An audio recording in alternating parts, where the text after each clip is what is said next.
Resumen del libro de Levítico, parte número 1. Leyes sobre los sacrificios, Levítico 1 al 7. Introducción.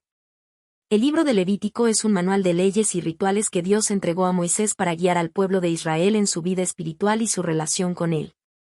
Los primeros 7 capítulos se centran en las leyes sobre los sacrificios, estableciendo un sistema mediante el cual los israelitas podían acercarse a Dios, reconocer su santidad y recibir expiación por sus pecados. Dios instruyó a Moisés sobre los diferentes tipos de ofrendas que debían presentarse en el tabernáculo, el lugar sagrado donde su presencia habitaba en medio del pueblo. Estas ofrendas no solo eran actos de adoración, sino también expresiones de arrepentimiento, gratitud y compromiso con el pacto divino. Cada sacrificio tenía un propósito específico y debía realizarse conforme a normas estrictas para asegurar que fueran aceptables ante Dios.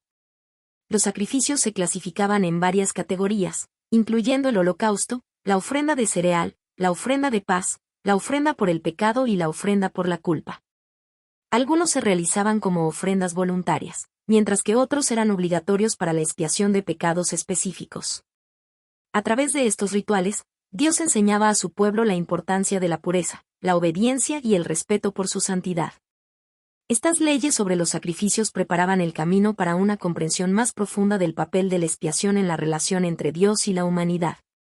Además, anticipaban el sacrificio supremo de Jesucristo, quien, según el Nuevo Testamento, cumplió y superó estos rituales con su entrega en la cruz. Así, Levítico 1 al 7 no solo proporciona instrucciones detalladas sobre el culto en el tabernáculo, sino que también revela el carácter de Dios y su deseo de establecer una relación cercana y santa con su pueblo. Capítulo 1. El Holocausto. El holocausto era el sacrificio más común y significativo dentro del sistema levítico, simbolizando la consagración total a Dios y la expiación general del pecado. Se trataba de una ofrenda completamente consumida por el fuego en el altar, lo que representaba la entrega absoluta del oferente al Señor. Dios permitió que el holocausto se ofreciera en diferentes formas según la capacidad económica de la persona. Podía ser un animal del ganado vacuno, un carnero, una cabra o, en el caso de los más humildes, aves como tórtolas o palomas. Sin embargo, cualquier animal ofrecido debía ser macho y sin defecto, enfatizando la pureza y el valor del sacrificio. El proceso comenzaba con el oferente llevando el animal al tabernáculo y colocando sus manos sobre su cabeza, un acto simbólico de identificación y transferencia de culpa. Luego, el animal era degollado, y los sacerdotes esparcían su sangre alrededor del altar, ya que la sangre era vista como el medio de expiación según la voluntad de Dios. Después de esto, el cuerpo del animal era desmembrado y lavado con agua, asegurando su pureza antes de ser colocado en el altar. Todo el sacrificio se quemaba completamente, produciendo un olor grato para Dios, lo que indicaba que la ofrenda era aceptada. El holocausto no solo servía para la expiación de pecados en general, sino que también expresaba devoción, obediencia y un deseo de comunión con Dios. Al ser consumido totalmente, reflejaba el compromiso absoluto del oferente con el Señor, sin reservar nada para sí mismo. Este sacrificio prefiguraba la entrega completa de Jesucristo, quien, según el Nuevo Testamento, se ofreció a sí mismo como un holocausto perfecto y definitivo por los pecados del mundo. Capítulo 2. La ofrenda de cereal. La ofrenda de cereal, también conocida como ofrenda de oblación, era una forma de adoración y gratitud a Dios por su provisión.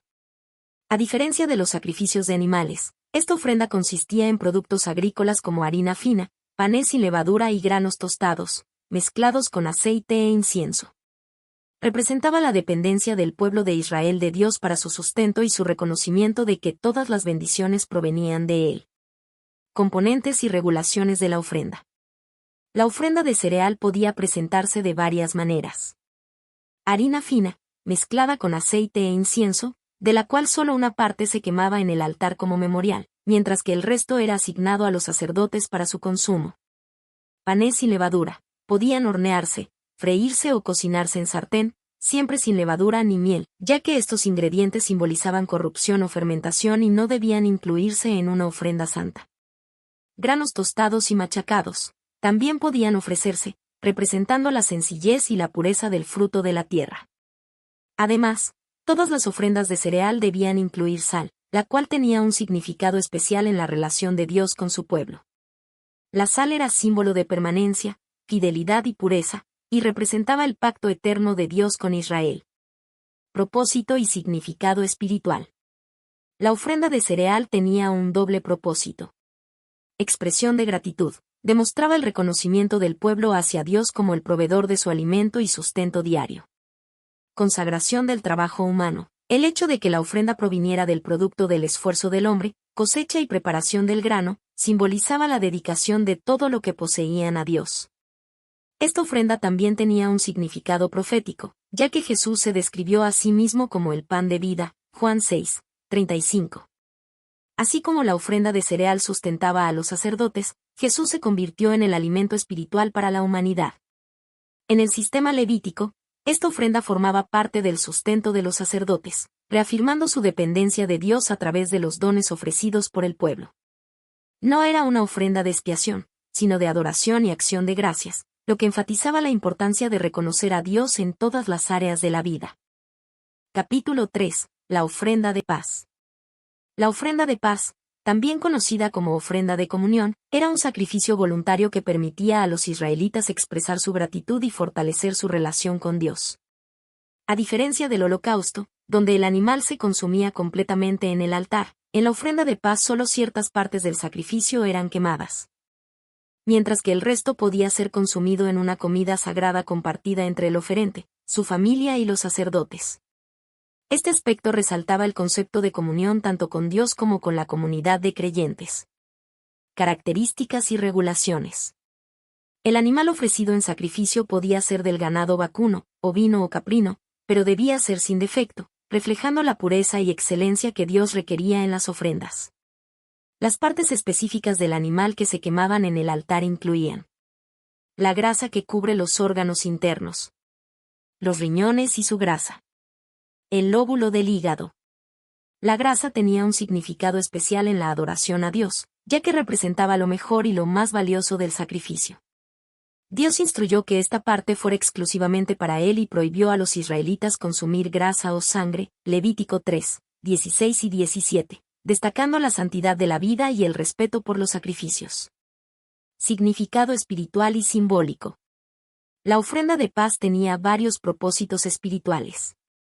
Comunión con Dios. Al compartir la carne del sacrificio en una comida sagrada, el adorador simbolizaba su participación en la paz y bendición de Dios.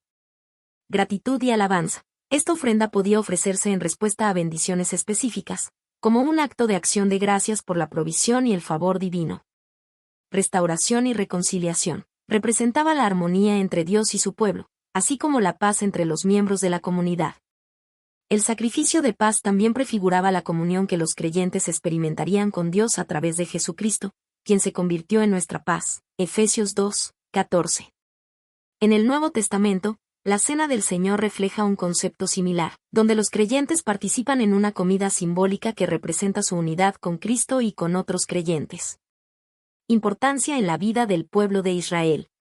Esta ofrenda fomentaba la idea de una comunidad de fe que compartía gozo y gratitud en la presencia de Dios.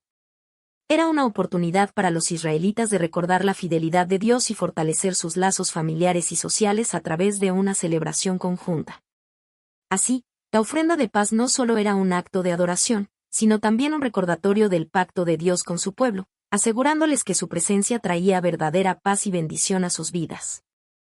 Capítulo 4. La ofrenda por el pecado. La ofrenda por el pecado era un sacrificio especial destinado a expiar los pecados cometidos de manera involuntaria o por ignorancia. Este tipo de ofrenda reflejaba la santidad de Dios y la necesidad de purificación para restaurar la relación entre el pecador y el Señor. A diferencia del holocausto o la ofrenda de paz, esta ofrenda tenía un propósito más específico: lidiar con el pecado que, aunque no fuera intencional, aún contaminaba espiritualmente a la persona o a la comunidad. Regulaciones y diferencias según el pecador. Dios estableció un sistema detallado para la ofrenda por el pecado, dependiendo de quién cometiera la falta. Si el pecador era el sumo sacerdote, debía ofrecer un becerro joven sin defecto. Este pecado era considerado grave porque afectaba no solo al sacerdote, sino a toda la comunidad, ya que él era el mediador entre Dios y el pueblo. La sangre del sacrificio debía ser llevada dentro del lugar santo y rociada 7 veces delante del velo que separaba el lugar santo del lugar santísimo. Parte de la sangre debía colocarse en los cuernos del altar del incienso y el resto derramarse en la base del altar del holocausto. Si el pecado era cometido por toda la congregación, se debía ofrecer un becerro joven, simbolizando la responsabilidad colectiva del pueblo ante Dios. Los ancianos, como representantes del pueblo, debían imponer las manos sobre el animal antes de su sacrificio, mostrando que toda la comunidad reconocía su pecado. La sangre debía ser rociada en el lugar santo y aplicada en los cuernos del altar del incienso. Si el pecador era un gobernante, líder o jefe de la comunidad, se debía ofrecer un macho cabrío sin defecto. La sangre debía aplicarse en los cuernos del altar del holocausto y el resto derramarse en la base del altar. Este sacrificio reflejaba la importancia de la responsabilidad de los líderes, ya que sus pecados podían afectar a todo el pueblo. Si el pecador era una persona común, se permitía ofrecer una cabra o una cordera sin defecto. La sangre se aplicaba en los cuernos del altar del holocausto y se derramaba en su base. Esto mostraba que, aunque las personas comunes no tenían la misma responsabilidad que los sacerdotes o gobernantes, sus pecados aún requerían expiación. El simbolismo del sacrificio y la purificación. La ofrenda por el pecado destacaba varios principios importantes. La gravedad del pecado, aunque el pecado fuera involuntario, aún requería expiación.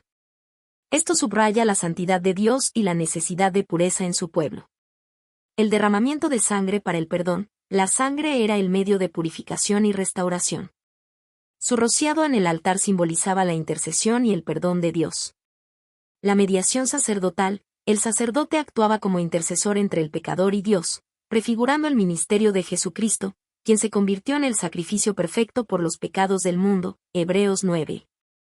11 al 14. Relación con el Nuevo Testamento.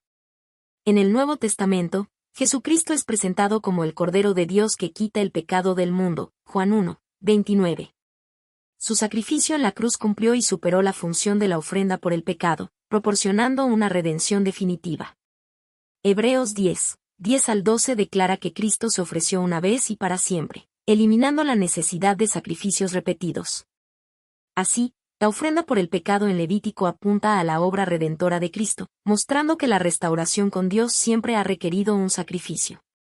Esto refuerza el mensaje de que, aunque el pecado nos separa de Dios, Él provee el camino para la reconciliación y el perdón. Capítulo 5. Pecados específicos y la ofrenda por la culpa. En este capítulo, Dios establece regulaciones detalladas para pecados específicos que requerían expiación. Se identifican varias transgresiones involuntarias o cometidas por negligencia, y se prescribe una serie de sacrificios y compensaciones según la situación del pecador y su capacidad económica. Pecados que requerían expiación. Dios menciona varias situaciones en las que una persona se volvía culpable ante Él y debía hacer restitución. Negarse a testificar en un juicio. Si alguien era testigo de un delito o tenía información crucial y no hablaba, se le consideraba responsable del pecado. La ley exigía que cada persona contribuyera a la justicia y ocultar la verdad era visto como una falta grave. Tocar algo impuro. Si alguien tocaba el cadáver de un animal impuro o de una persona muerta sin darse cuenta, se volvía impuro y debía ofrecer sacrificio para ser purificado. La impureza no solo era física, sino que tenía implicaciones espirituales, afectando la relación de la persona con Dios y la comunidad. Tocar impurezas humanas. Esto incluía situaciones como secreciones corporales o enfermedades de la piel. Si alguien entraba en contacto con estas impurezas y no se purificaba, debía presentar una ofrenda. Hacer un juramento irresponsablemente. Si alguien hacía un voto o una promesa a Dios sin cumplirlo, o juraba en vano, era culpable y debía expiar su falta. Esto reflejaba la importancia de la honestidad y la integridad en la palabra dada. Opciones de sacrificio según la capacidad económica. Dios estableció un sistema de ofrendas escalonado, permitiendo que incluso los más pobres pudieran hacer expiación por sus pecados. Ofrenda estándar, un cordero o cabrito sin defecto. Ofrenda alternativa. Si no podía ofrecer un animal, 2 tórtolas o 2 palomas, una para la expiación del pecado y otra como holocausto. Ofrenda para los más pobres, 1/10 parte de un efa de harina fina, sin aceite ni incienso, ya que era una ofrenda por el pecado y no una ofrenda de aroma agradable a Dios. Esto muestra la misericordia de Dios, quien no quería que la pobreza impidiera a una persona recibir perdón. La ofrenda por la culpa. Además de la ofrenda por el pecado, en este capítulo se introduce la ofrenda por la culpa, un sacrificio requerido cuando un pecado causaba daño a otra persona o al tabernáculo. Se debía presentar un carnero sin defecto como sacrificio. Si el pecado involucraba apropiarse de algo que pertenecía a otra persona o al Señor, se debía hacer restitución añadiendo un 20% adicional al valor del daño causado. Esto enfatizaba la justicia y la reparación como parte del proceso de reconciliación con Dios y con los demás. Significado y relación con el Nuevo Testamento. Este capítulo refuerza la idea de que el pecado no solo afecta la relación con Dios, sino también con la comunidad. La necesidad de expiación y restitución apunta a la obra de Cristo, quien es nuestra ofrenda perfecta por el pecado y la culpa. En el Nuevo Testamento, Jesús enseña la importancia de la reconciliación antes de presentar una ofrenda a Dios, Mateo 5, 23 y 24. Además, su sacrificio en la cruz cumplió con todas las exigencias de expiación, ofreciendo perdón completo y restauración para quienes confían en él, Hebreos 9, 13 y 14. Así, este capítulo nos recuerda que el pecado tiene consecuencias, pero Dios, en su misericordia, provee el camino para el perdón y la restauración. Capítulo 6. Reglas para los sacerdotes. En este capítulo, Dios da instrucciones adicionales a Moisés, dirigidas específicamente a los sacerdotes, sobre cómo debían manejar los sacrificios y administrar el altar. Se enfatiza la responsabilidad del sacerdocio en mantener el culto a Dios en pureza y reverencia, asegurando que cada ofrenda se realizara conforme a los mandamientos divinos. 1. La importancia del fuego del altar. Uno de los aspectos centrales de este capítulo es la orden de que el fuego del altar debía mantenerse encendido continuamente. El fuego arderá continuamente en el altar, no se apagará, Levítico 6, 13. Este fuego representaba la presencia constante de Dios y su aceptación de los sacrificios ofrecidos. Los sacerdotes tenían la responsabilidad de alimentarlo regularmente con leña y asegurarse de que nunca se extinguiera. El fuego continuo simbolizaba la adoración ininterrumpida que el pueblo de Israel debía rendir a Dios y prefiguraba el sacrificio eterno de Cristo, quien intercede perpetuamente por nosotros. Hebreos 7, 25. 2. Instrucciones para los diferentes sacrificios. Este capítulo reafirma y amplía las reglas sobre los sacrificios previamente mencionados en los capítulos anteriores. El holocausto, Levítico 6, 8 al 13. Se quemaba completamente en el altar como una ofrenda de adoración total. Los sacerdotes debían retirar las cenizas regularmente y colocarlas en un lugar limpio fuera del campamento. Esto enseñaba orden y reverencia en la adoración a Dios. La ofrenda de cereal, Levítico 6, 14 al 23. Parte de la ofrenda de harina fina era quemada en el altar, mientras que el resto era para el sustento de los sacerdotes. Solo los varones de la familia sacerdotal podían comer esta porción, y debían hacerlo en un lugar santo. Esta ofrenda debía prepararse sin levadura, simbolizando pureza y separación del pecado. La ofrenda por el pecado, Levítico 6, 24 al 30. Se requería que los sacerdotes comieran parte de la carne del sacrificio en el atrio del tabernáculo, excepto en los casos en que la sangre fuera llevada al lugar santo. Si la carne o la sangre tocaban algo fuera del tabernáculo, ese objeto debía ser purificado. Las vasijas de barro usadas debían romperse después, mientras que los utensilios de bronce podían ser lavados y reutilizados. Esto enfatizaba la santidad del sacrificio y la importancia de mantener la pureza en el servicio sacerdotal. 3. El sustento de los sacerdotes. Dios había provisto para que los sacerdotes obtuvieran su alimento de ciertas porciones de las ofrendas presentadas en el tabernáculo. Como no poseían tierras propias, su provisión venía directamente de las ofrendas del pueblo. Este sistema reflejaba la dependencia del sacerdocio en Dios y en la obediencia de Israel para sostener su labor espiritual. También mostraba la importancia de honrar a quienes servían en el ministerio, principio que se mantiene en el Nuevo Testamento. 1 Corintios 9, 13 y 14. 4. Relación con el Nuevo Testamento. La enseñanza de este capítulo encuentra su cumplimiento en Cristo y en la vida cristiana. Jesús es nuestro sacrificio perfecto, así como el fuego del altar nunca debía apagarse. La obra de Cristo es un sacrificio continuo y suficiente para nuestra expiación. Hebreos 10, 12 al 14. Nuestra adoración debe ser constante, se nos llama a mantener una relación ferviente con Dios, presentando nuestras vidas como sacrificio vivo, Romanos 12, 1. Los siervos de Dios deben ser sustentados, así como los sacerdotes recibían una porción de las ofrendas. El Nuevo Testamento enseña que aquellos que predican el Evangelio deben vivir del Evangelio, Primera de Timoteo 5, 17 y 18. Este capítulo resalta la seriedad y santidad del ministerio sacerdotal, prefigurando a Cristo como nuestro sumo sacerdote y llamándonos a vivir en obediencia y adoración continua. Capítulo 7. Reglas finales sobre los sacrificios. En este capítulo, Dios da instrucciones finales sobre los sacrificios, con especial énfasis en la ofrenda de paz. Se establecen normas sobre cómo debían comerse estas ofrendas, se prohíbe el consumo de la grasa y la sangre, y se especifican las porciones que pertenecían a los sacerdotes. Se recalca la importancia de la obediencia y la reverencia en la práctica de los sacrificios, asegurando que todo se hiciera conforme a la voluntad de Dios. 1. La ofrenda de paz, normas sobre su consumo. La ofrenda de paz tenía un carácter especial, ya que no solo era un sacrificio a Dios, sino que parte de ella era consumida por los sacerdotes y el oferente, simbolizando comunión entre Dios y su pueblo.